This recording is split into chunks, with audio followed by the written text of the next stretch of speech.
Hello and welcome to Voices of Westerly, a new podcast from the United Theater featuring conversations, many of which are recorded in front of a live audience, with the creative and professional individuals who make Westerly, Rhode Island such a unique and inspired community of leaders, innovators, and artists.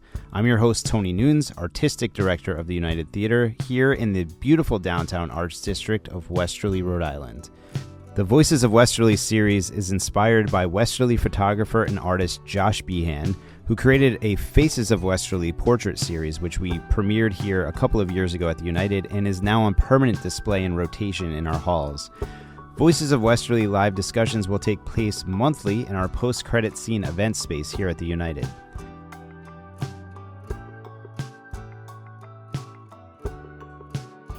All right. Our second guest of the evening is a local tastemaker who recently opened her new shop, WINDIES, a curated shop of gifts and goods that inspire joy and functionality in daily living right here in downtown Westerly. Please welcome Emma Sills.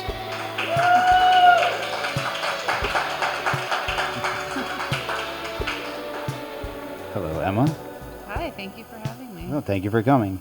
I'm going to ask you the same question I ask everybody to start these interviews. It's your Westerly origin story. I always start with, are you from Westerly? No, I'm not from Westerly. Okay, where are you from and how did you land here in Westerly? I'm from a small town in upstate New York called Mahopac, New York. And I came here for the first time with my now husband in, I want to say 2013.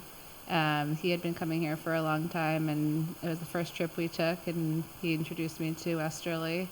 And so we just spent a lot of time here over the years. We got married here, lived in New York and Boston, and always took Amtrak here. And most recently we're living in Boston and had planned to move back to New York. And before we moved back to New York, we said, let's just go to Westerly for a couple of months and figure out what our future looks like and figure out our plan. And that was a little over 2 years ago, and we are still here. So I've been here permanently since 2023. And now I think we'll be here probably forever, it seems like. There's some serious roots happening. That's great. Yeah. Is he from Westerly or did... He's from Connecticut, okay. Neighboring state. But Okay. Yeah. All right. So you're from upstate New York. Yep. Is it a small town? Like, is Westerly, how does Westerly compare to where you come from? Well, I say upstate. It depends on if you're in New York City, it's upstate. If you're from true upstate, it's downstate. So it's about an hour and a half north of New York City. Okay. A little bit bigger than Westerly, but equally strong Italian community. So definitely some similarities and overlap, but Westerly is a little bit smaller, which I have liked a lot more because I feel like I have a much better grasp on the people in the community and what's going on around town. Can you describe WINDIES and the joy and feeling that you want those who venture into your store to experience? Yeah, so WINDIES, I tell people, is kind of half specialty grocer provisions, the other half all gifts for the home that all revolve around eating, hosting, entertaining, anything you need to kind of set the scene together with others. I think people view hosting as something that's difficult or something that you can be bad at. But I think if you just have like a few recipes or tablecloths or plates or cups or whatever it is that bring you joy, I think that that's all you really need to set the scene for others to feel welcome in your home and to feel excited to be around others. And a lot of the time that I spent here was spent with others, gathering with others over meals, at the beach, in the park, wherever it might be. And I often found myself unable to find the tools that I wanted in my arsenal for hosting around here. And so I kind of built the store full of things that inspire joy for me and hope that they do the same for everybody else that comes into the shop. Why are the kinds of items that are in your store inspiring to you specifically? And what is your philosophy when it comes to dining and presenting and hosting and the importance of gathering family and friends? Yeah, I think everything, most of the objects that are in the shop are from brands that I have been a fan of for a long time, or discovered through traveling, or saw at a restaurant that has sparked joy for me there. And so it's been a lot of like notes in my phone and Googling on the internet to find like, I found this really cool striped napkin at this great meal in Greenpoint or wherever it might be. And then kind of tracking down the brand that produces that and being able to sell that in the store is, everything kind of has a memory to me that's in the store. I think people think of like tablecloths being something that's fancy or something that's only at a white tablecloth restaurant or something like that, but I view it as like a shirt for your table. It's like, you can change it up every couple weeks, or something that can be something that's very casual but something that sparks joy. It's a lot more fun to see a striped tablecloth than just like a wooden table.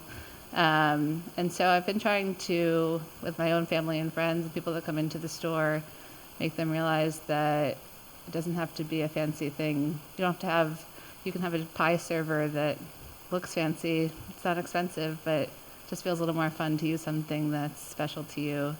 And that's kind of what I have in the shop. Do you throw a lot of parties? I do. I wouldn't say I'm the best. I've become a good chef cook over the years, but I think that it's not so much about like, I do throw a good party, but I think people know that like, regardless of what's happening at the party, I will always be down to be the host. So I don't necessarily think that you need to cook to host. I think you can have a nice table and order in pizza, and that's just as exciting as slaving over a 7-course meal for the entire day. So there's a huge range of what hosting looks like, and I think I've mastered pretty much everything that falls within that range, I would say. So you have a marketing background, I know, but do you have any culinary hospitality background, or what drew you to that? Yeah, I worked in restaurants during high school and college, but never much besides that. I've always been really drawn to discovering new properties in terms of like hotels, and when I travel, I'm always the one that's like figuring out where we're going to eat, and I really care about those experiences. I think I love to travel, and I think a big part of traveling is the food and beverage aspect of it. But my professional career was not so much in hospitality. It was more in corporate marketing. And eventually I worked for a tech startup that was helping to bring event planning to the masses, so people didn't need to it was basically empowering people to throw luxury level events themselves. You don't need to have a luxury event planner to throw a great party. That's the opposite philosophy of what I believe, but that didn't work out. But here I am kind of empowering people just to, it's not even about how it looks, it's just about how it feels. And maybe there's one or two things that do happen to look really nice, but I think it's so much more about the feeling of just making it easy to get those people together rather than creating the perfect tablescape or whatever it might be. So who are the chefs and the creatives and the artists and the styles that inspire you, and kind of what you pick and how you do your hosting? Yeah, I feel like it sounds silly to say, but I find so much inspiration now from social media. I feel like there's so many people who they're not big chefs or big personalities. There's, of course, there's Martha, there's Ina, there's those people, but there are so many people who I've just followed over the years that have made it have shown that it's possible just to if you have a studio apartment in Brooklyn, you can throw just as great of a party as if you have, a terrace overlooking the ocean. I think I've learned through social media that there's no space too small. There's no perfect formula for a party. The Marthas and the Inas of the world, there's a time and the place for that, but I think I relate so much more to people that are more similar in age to me and have the same means and resources as me and can get a little scrappy with not a lot. So I think social media, I think it's very Gen Z or millennial of me, but there's a lot of people there that I've found to just have kind of opened up my eyes to other ways of hosting and gathering, which is really fun. Does any of that work that you did in marketing kind of translate over to what you're doing in retail? Yeah, definitely. I would say a big aspect of the marketing that I did was it bordered a bit more on client relations at times than marketing. And so I think I learned how to be a people person and how to interact with people. And I would say one of the biggest surprises of owning the shop has been how social this job has been. I don't know, when I go into a shop, sometimes I don't like to talk to people. I just like to shop and pick out my objects and leave. But I've been really pleasantly surprised at how engaged everybody is that comes into the store, and rarely do people leave without at least a 5-minute conversation. Like, it's just been really fun to connect with people in that way. And so I think my client relations background has kind of trained me to how to have those conversations that genuinely are just getting to know people, but understanding like, oh, it's something to remember about that person, because when they come back, like, their birthday's in 2 months, and like, maybe this is a good thing that they might want to invest in, or I don't know, just things like that. Just clocking small details about people that will hopefully be helpful to them down the line at Wendy's. So I want to ask what your take on the Westerly food scene is, as somebody who kind of works adjacent to that restaurant industry. What is your take on the restaurants and food culture in this town?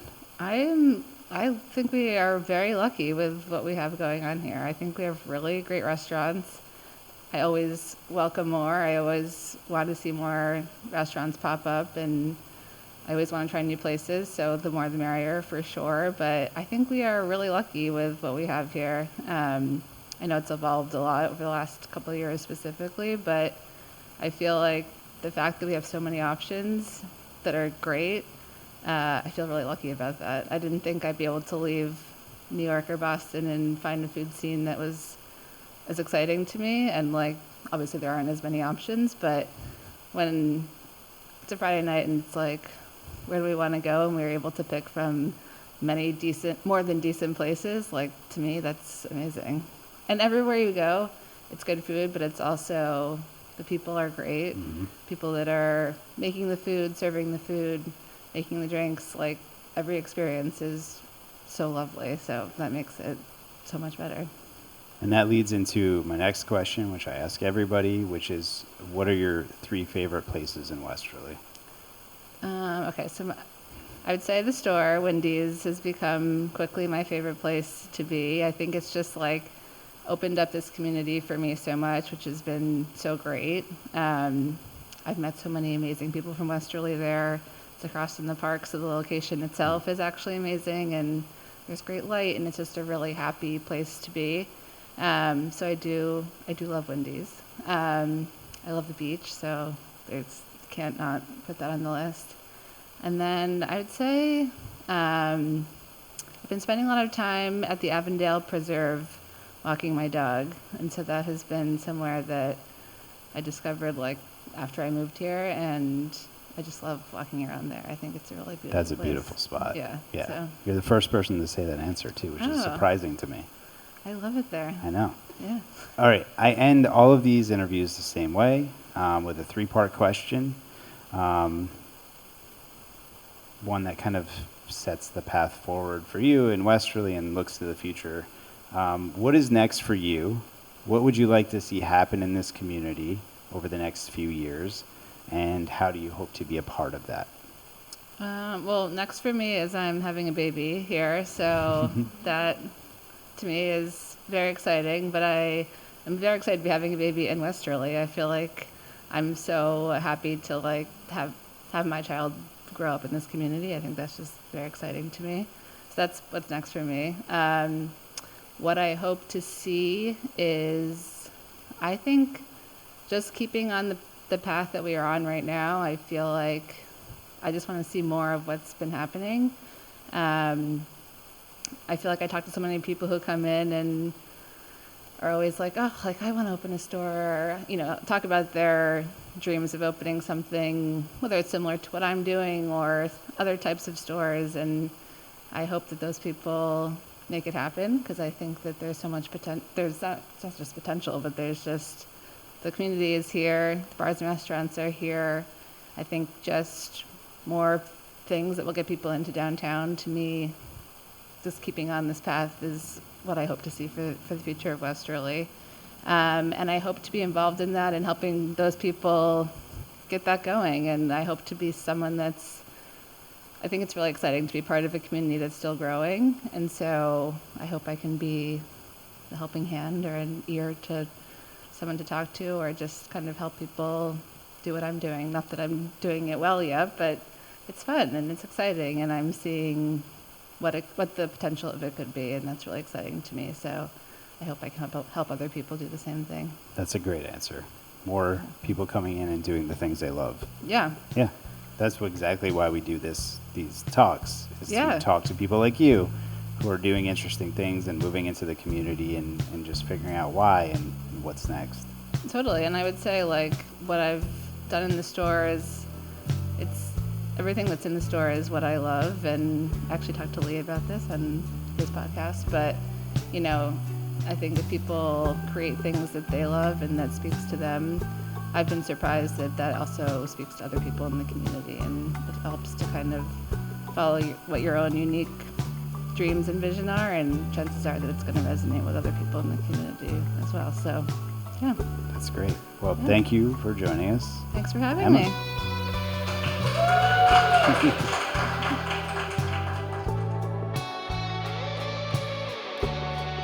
Thanks for tuning in to the United Theater Podcast Network. If you enjoyed this episode, we encourage you to subscribe to our show so you never miss an episode. And if you could take a moment to leave a review, we'd greatly appreciate it. Your feedback helps us create content that you love. So hit that subscribe button and leave us a review, and we'll see you on the next episode.